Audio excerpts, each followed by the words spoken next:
Hello everyone, I hope all is well. I want to say thanks for taking time to view this video. If you've not yet subscribed, click on that subscribe button and like this video.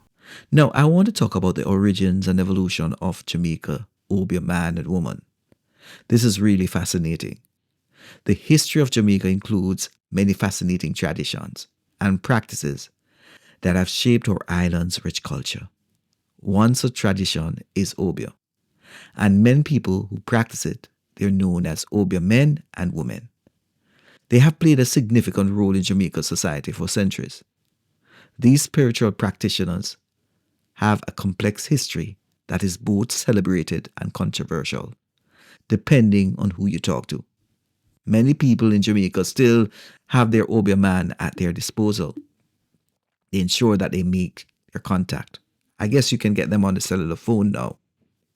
But who is a practitioner, an Obeah practitioner that is? An Obeah man or woman is someone who practices a form of spiritual work that combines healing, protection, and communication from the world of spirits. These practitioners use herbs, rituals, and spiritual knowledge to help people with various problems in their lives. The practice of Obeah itself is a system of beliefs and rituals that was brought to Jamaica by enslaved Africans and has evolved over a period of time. African roots and the journey to Jamaica. Obeah has its origin in spiritual traditions of West Africa. When millions of Africans were forced to Jamaica during the transatlantic slave trade, they carried their religions and, of course, their spiritual beliefs with them. This was one of the few connections they could maintain to their homeland while enduring the brutal conditions of slavery. Different theories exist how Obeah came about. Some historians believe that it originated from the Ashanti and, of course, the Coromantee tribe of the Gold Coast, which is now Ghana. Most recent studies suggest it might have roots in the Igbo people from the era of Nigeria. Like many Caribbean cultural practices, Obeah has multiple African traditions that are blended together. And as enslaved people from different regions came together, of course, these practices emerged. The role of the Obeah practitioner during slavery. During the time of slavery in Jamaica, 1655 to 1838, Obeah practitioners served crucial roles in their communities. First, they were healers and protectors. Obeah men and women were valued for their knowledge of herbal medicine.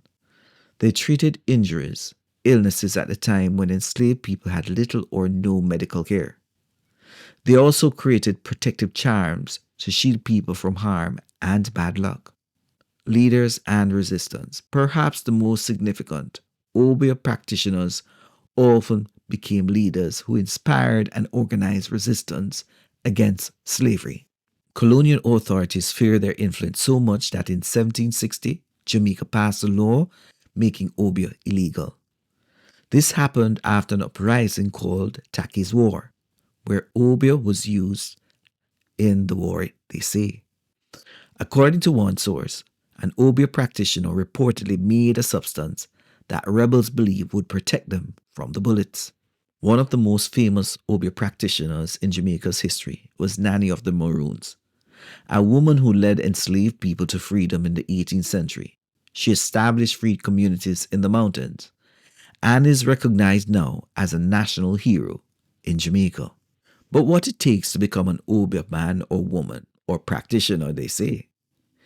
In the Obeah tradition, there are several ways one might become a practitioner. Many believe that an Obeah practitioner was born with special abilities. You could say the gift that could appear through dreams or a vision during his youth. The knowledge and skill was often passed on from parents to the eldest child. That was another way to become a practitioner. Some became practitioners after experiencing significant traumatic events. Traditionally, a person would become a practitioner if they were apprenticed at some point in time to an Obeah man or woman, and they'd learned their craft for 1 to 6 years. Even today, the practice of Obeah is technically illegal in Jamaica, although these laws are rarely enforced. In modern Jamaica, people from all walks of life, including police officers, business people, ordinary citizens, sometimes churchgoers, will go to an Obeah practitioner for help with problems associated with illnesses, bad luck, problems in relationships, and also to protect them from harm. The practice of Obeah has evolved over a period of time. Today's practitioners may combine traditional African methods with the influence of other spiritual forms. Many practitioners maintain that Obeah is the primary method of healing, protection, and of course, it does not cause harm. There are different perspectives on Obeah. Opinions about Obeah in Jamaica today are mixed and complex. There is a positive view.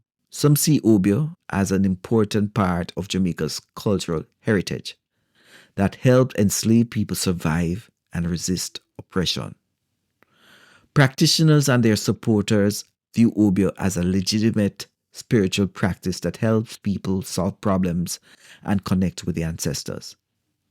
There's an ongoing effort to decriminalize Obeah in Jamaica, with supporters arguing that anti-Obeah laws are outdated and, of course, a remnant of our colonial history. But there are some negative views. Jamaica is a predominantly Christian country, and many people view Obeah as conflicting with the Christian teachings. Notwithstanding, I've heard about some Christians attending certain practitioners' area. Some Jamaicans fear Obeah and associate it with harmful magic or evil. Critics argue that some practitioners take advantage of vulnerable people, charging high fees for services that may not work. The importance of the Obeah practitioner in modern society. Despite the controversy, Obeah practitioners remain important to understanding Jamaica's history and culture for several reasons. They represent a living connection to African heritage and the survival of traditions despite centuries of attempting to suppress them. Their healing practices, which includes herbal medicine, have sometimes predated Western medical knowledge. The practitioners exemplify cultural resistance, how marginalized people maintain their beliefs and practices even when faced with laws against them. The debate around Obeah highlights an ongoing question about religious freedom, cultural identity, and the legacy of colonialism in Jamaica and the Caribbean. The Obeah practitioner, whether viewed with respect or suspicion, remains an important part in Jamaica's cultural history and tapestry. Their stories show that African traditions have survived, adapted, and continue to influence life in Jamaica today, reminding us of the power of cultural practices to endure through even the most difficult circumstances. Now, don't check out that Obeah man. That's all for now.